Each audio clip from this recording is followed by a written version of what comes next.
and you say New York City. Put your hands together.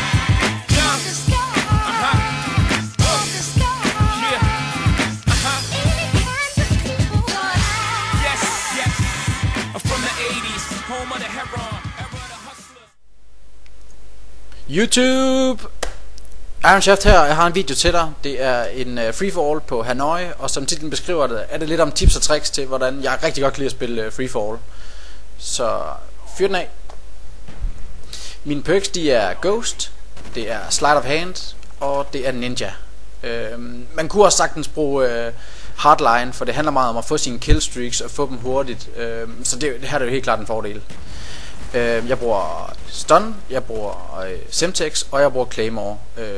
Claymore er helt klart den vigtigste udstyrsdel jeg har med, for det handler meget om at dække sine bagveje. Killstreaks er det Spyplane, og det er Counter Spyplane, og det er Chopper Gunner. Egentlig for at finde ud af hvor fjenden er, så de ikke ved hvor jeg er, og så efterfølgende få den Chopper Gunner, og så bare køre dem fuldstændig over.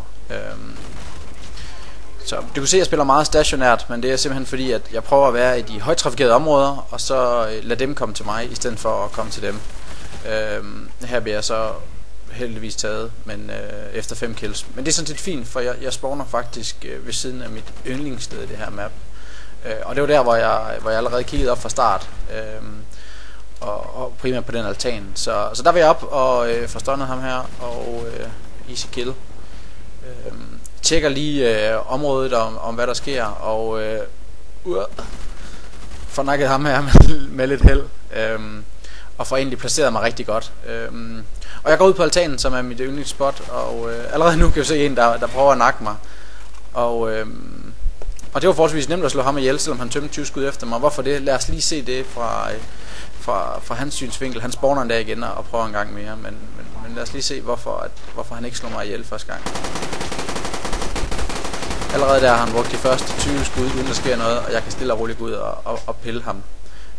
Hvorfor? Det er på grund af den altan, han står overfor. Nu freezer vi lige her. Hele altanen, du kan se, den kan du ikke skyde igennem. Du kan se igennem fra begge sider, men man kan ikke skyde igennem den, og derfor har man helt klart en fordel, når man står øverst på balkongen. For så kan man stå og vente og gå stille og roligt ud og pille dem.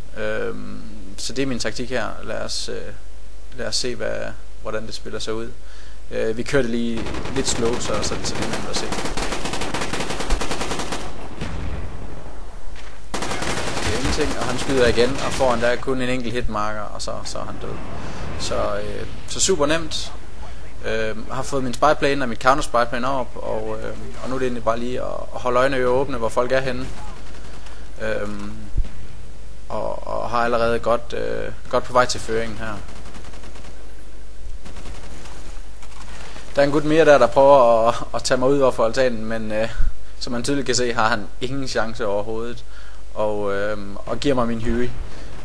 Vi tager det her fra hans vinkel af. Man kan tydeligt se, hvordan han sprayer ind i balkongen. Der er de første 15-20 skud, og død var du. Men jeg har fået min Huey, har ikke så mange skud, så jeg går lige efter at få dit våben, ser en gut, og lægger ham ned, og så kalder jeg egentlig min Huey ind med det samme. Jeg kalder altid Huey ind hurtigst muligt for hurtigt at komme op i killsene. Men det er sådan set det. Huey den gør resten for mig. Og selvom jeg kom forholdsvis sent ind i spillet, hvor en anden gut havde føringen med 6 point, så kommer jeg stadig op og får en nem sejr. Jeg har lige givet lidt kameravinkel fra en af mine modstandere, der var temmelig uheldig. Det er simpelthen fordelen ved Huey Freefall, det er, at der er sjældent nogen, der går til at skyde ned. De går ind og spiller deres eget spil. Men det var gameplay, drenge. 30-1, og det var jeg havde for jer. Jeg håber, I synes det er okay. Smid en comment, smid en like, hvis I synes om det, og giv mig gerne noget feedback. Vi ses på Danish Cut Community.